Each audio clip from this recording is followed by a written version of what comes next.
Salam damai dan sejahtera di dalam nama Tuhan Yesus Kristus. Firman Tuhan hari ini dari Mazmur 119, ayat 65 sampai 72. Demikianlah bunyinya. Kebajikan telah kau lakukan kepada hamba-Mu, ya Tuhan, sesuai dengan firman-Mu.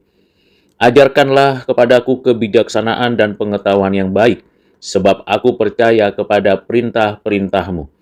Sebelum aku tertindas, aku menyimpang, tetapi sekarang aku berpegang pada janji-Mu. Engkau baik dan berbuat baik. Ajarkanlah ketetapan-ketetapan-Mu kepadaku. Orang yang kurang ajar menodai aku dengan dusta, tetapi aku, dengan segenap hati, aku akan memegang titah-titah-Mu. Hati mereka tebal seperti lemak, tetapi aku, Taurat-Mu, ialah kesukaanku.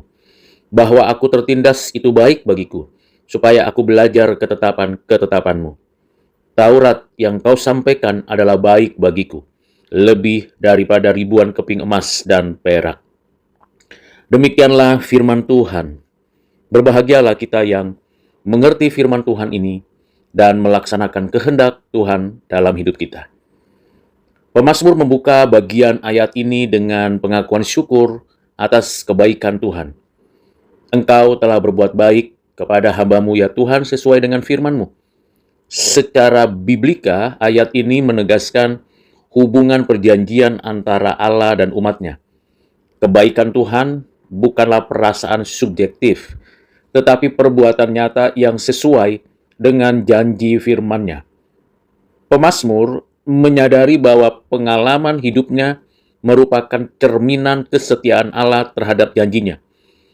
Dalam ayat 66, permintaan agar diberi pengertian dan pengetahuan yang baik menunjukkan kesadaran bahwa kebaikan Allah tidak hanya bersifat material, melainkan rohani.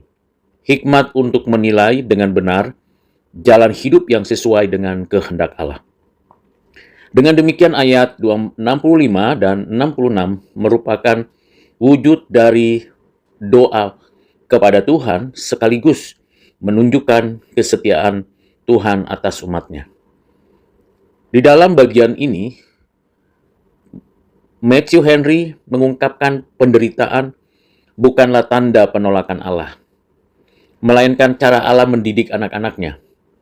Kita pernah menderita, tetapi menderita karena dosakah atau karena didikan dari Tuhan? Kalau kita menderita karena dosa kita, segeralah kita bertobat dan tidak mengulangi keberdosaan itu. Tetapi kalau penderitaan karena itu bagian dari cara Tuhan mendidik kita sebagai anak-anak-Nya, maka itu akan memperkuat iman kita. Dalam hal inilah Matthew Henry menafsirkan pengalaman pemazmur sebagai sekolah rohani, di mana jiwa belajar nilai ketaatan melalui penderitaan. Tuhan tidak hanya baik ketika Ia memberi, tetapi juga ketika Ia menegur. Dengan demikian di ayat 67, sebelum aku tertindas aku menyimpang, tetapi sekarang aku berpegang pada janji-Mu, menandakan proses pemurnian iman. Penderitaan di dalam Tuhan, dalam pandangan ini adalah sarana untuk mengarahkan kembali umat-Nya kepada kebenaran. Penegasannya ialah penderitaan merupakan anugerah yang mendidik, agar manusia mengenal kehendak Allah secara lebih mendalam. Karena itu saudara, jangan langsung memberikan penilaian yang meruntuhkan iman kita ketika kita sedang mengalami penderitaan. Pandanglah pada Tuhan yang menyatakan kasih-Nya. Dalam Mazmur ini juga, Herman Bavinck sebagai seorang teolog reform memberikan gambaran demikian, bahwa ayat 65-72 ini merupakan bagian yang penting untuk diulas dalam kerangka pemikiran teologi reform, bahwa kebaikan Allah tidak terpisah dari keadilan dan kebenaran-Nya. Seluruh ciptaan tunduk pada struktur moral yang ditetapkan oleh Allah, sehingga pengalaman penderitaan bukanlah kekacauan moral, tetapi bagian dari tatanan ilahi untuk membawa manusia kepada pemulihan. Dalam hal ini, Bavinck memberikan penjelasan yang mendasar bahwa urutan keselamatan atau tatanan dari keselamatan di mana penderitaan menjadi sarana untuk mengembalikan manusia pada orientasi teosentris. Sehingga pada Mazmur ini terlihat keindahan harmoni antara kasih dan hukum Allah. Kasih yang menegur tanpa menghancurkan, dan hukum yang mendidik menuju kesalehan sejati. Hal inilah yang kita telusuri dari pemikiran John Calvin, bahwa pemazmur mengajak kita untuk mengenal kebaikan Allah bukan hanya melalui berkat, melainkan melalui penderitaan. Kebaikan Tuhan harus dipahami dalam terang pemeliharaannya, Providentia Dei. Tentunya, dalam hal ini, John Calvin memberikan gambaran bahwa penderitaan adalah tangan lembut Allah yang mengarahkan umatnya kembali ke jalan yang benar. Terlebih khusus di ayat 71 dijelaskan bahwa pemazmur mengatakan, "Aku tertindas, itu baik bagiku supaya aku belajar ketetapan-ketetapanmu." Dalam hal inilah, John Calvin memberikan gambaran bahwa penderitaan bukan kehancuran iman, tetapi konfirmasi bahwa Allah bekerja dalam hidup orang percaya. Melalui pengalaman ini, manusia tidak hanya belajar hukum Tuhan, tetapi juga mengalami transformasi karakter yang sejati. Kalau demikian, apa yang kita perlu pikirkan tentang kebaikan Allah yang memberikan kepada kita pembelajaran mengenai apa yang ditetapkan Tuhan, bukan sekedar tindakan penuh kasih, tetapi realitas moral yang menuntun kita orang percaya hidup dalam kesucian. Dan sekaligus hidup benar bukan hasil kenyamanan, tetapi pembentukan melalui firman Tuhan. Firman Tuhan sebagai cermin dan sarana bagi umat Allah untuk mengenal kebaikannya secara eksistensial. Lalu bagaimana pemikiran teologis dari Mazmur 119 ayat 65-72? Tentu di sini menggambarkan dimensi Theologia Crucis, teologi salib, di mana penderitaan menjadi alat penebusan, bukan hukuman. Penderitaan orang percaya memiliki nilai teologis, membawa manusia, khususnya orang-orang percaya, kepada keserupaan dengan Kristus.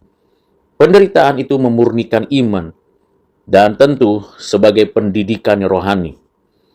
Kesimpulannya, Allah tidak meniadakan penderitaan, tetapi menggunakan sebagai sarana kasih yang menuntun umat kepada kebenaran dan kesetiaan. Kebaikan Allah dengan demikian bukan sentimentalitas, melainkan keagungan kasih yang mendidik dan menegakkan kebenaran. Di dalam ayat 72 dengan jelas diungkapkan, Taurat yang kau sampaikan adalah baik bagiku lebih daripada ribuan keping emas dan perak. Ini menegaskan nilai tertinggi firman Allah. Dalam hal inilah, ayat ini untuk menunjukkan orientasi etis dan spiritual yang sejati. Hikmat dan hukum Allah lebih berharga daripada kekayaan dunia. Pengakuan ini menandakan integrasi antara iman dan kehidupan. Ketika hati manusia diubah, maka nilai penderitaan tidak lagi menjadi pusat. Kebaikan Allah membawa manusia kepada kebahagiaan. Kebahagiaan yang bersumber dari firman, bukan dari kemakmuran atau keberhasilan. Saudara yang kekasih di dalam Kristus, bagaimana kita menerapkannya dalam konteks hidup kita saat ini? Kita bisa menyaksikan dan melihat krisis moral, ketimpangan sosial, penderitaan akibat korupsi, serta ketidakadilan terjadi di mana-mana. Oleh karena itu, kita dipanggil, diutus untuk menilai ulang makna kebaikan dan penderitaan. Kebaikan Allah bukan berarti hidup tanpa tantangan, melainkan kesetiaan Allah yang meneguhkan iman di tengah penderitaan. Karena itu, saudara yang kekasih dalam Kristus, kita dipanggil untuk melihat penderitaan sosial sebagai kesempatan membangun solidaritas dan menegakkan kebenaran. Dalam hal inilah kita menyelenggarakan pendidikan, pelayanan yang diarahkan untuk membentuk hikmat rohani yang menuntun umat Tuhan mengenal kebaikan Allah dalam tindakan nyata, menegakkan keadilan, mengasihi sesama, dan hidup berdasarkan firman yang lebih berharga dari emas dan perak. Demikianlah firman Tuhan, ulasan yang saya sampaikan kiranya menjadi bahan perenungan bagi saudara dimanapun berada. Tuhan Yesus memberkati. Amin.